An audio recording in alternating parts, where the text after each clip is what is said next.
I'm one of those Nigerians in diaspora that have successfully cut off parts of their family. Not everybody, because I still take care of my dad. I love my dad very much, and I still take care of my mom. But I've cut off my siblings, and I've cut off every other person. Just my dad and my mom, that is all that is left. And I'm going to give you a very good example why this happened. May of this year, my brother was arrested by RRS. Now, if you're in Nigeria, you know what RRS is. I think they're the new SARS or something. I don't know. I left before they even came into existence.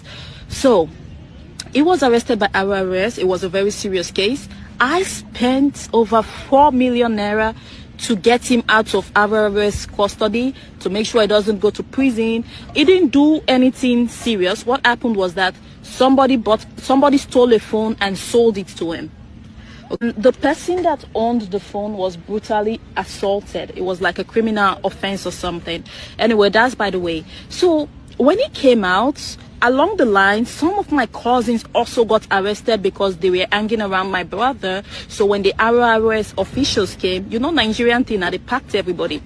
So when those my cousins spent extra money to bail themselves. It was a whole situation, right? So when they came out, I told my brother, you know what you should do? Apologize to my cousins, our cousins, because imagine being innocent and simply because you're with your brother at the time this happened, the police decide to take you and then you spend money that you did not budget for. So he said, oh, I'm not going to apologize to them. So I was a bit mad, like, what do you mean you're not going to tell these people sorry? They got into trouble because they were simply around you. And he just started abusing me. And then out of the blue, he said, yeah.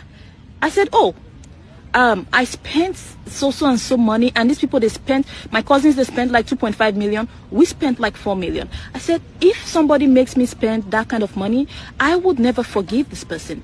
And my brother said, well, I did not ask you to spend money to bring me out. You did that because you wanted to do it.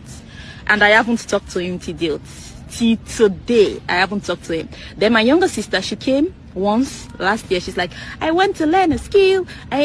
She already had a skill, so she wanted to perfect it. They said it's 300k. Okay, I don't negotiate. If you tell me it's like this, I give it to you if I have it.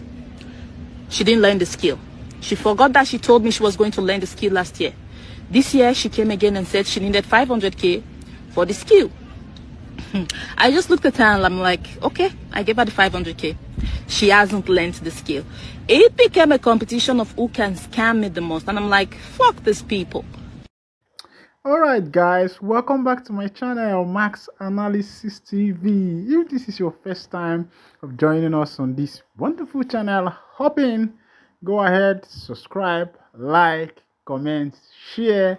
Also remember on your notification button so that whenever our news drops, you will be the first to catch up with us. Alright, let's go down to this information that this lady is bringing from Europe, man.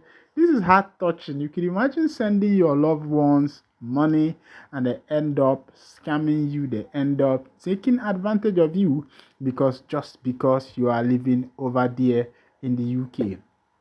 Of course, you know that our people who are living on this end, especially people who domicile in Nigeria, they think that someone who is living over there in Europe, maybe they think that they pluck the money from the tree or something like that. But that is not so.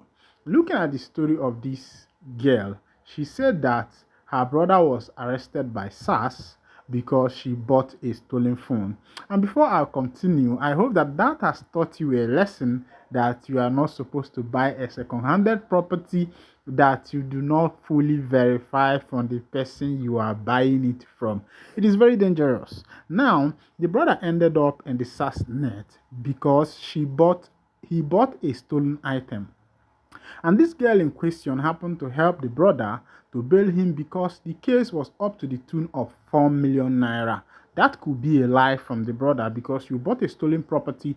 I don't see a reason why you should be charged up to 4 million naira. Usually, the court have what is called a bond they equate the property you bought and know the bond behind it, and that is what you are supposed to pay. I don't know how much the phone is cost, but somehow it is very high in such cases, but I don't know it's up to the tune of that 4 million naira.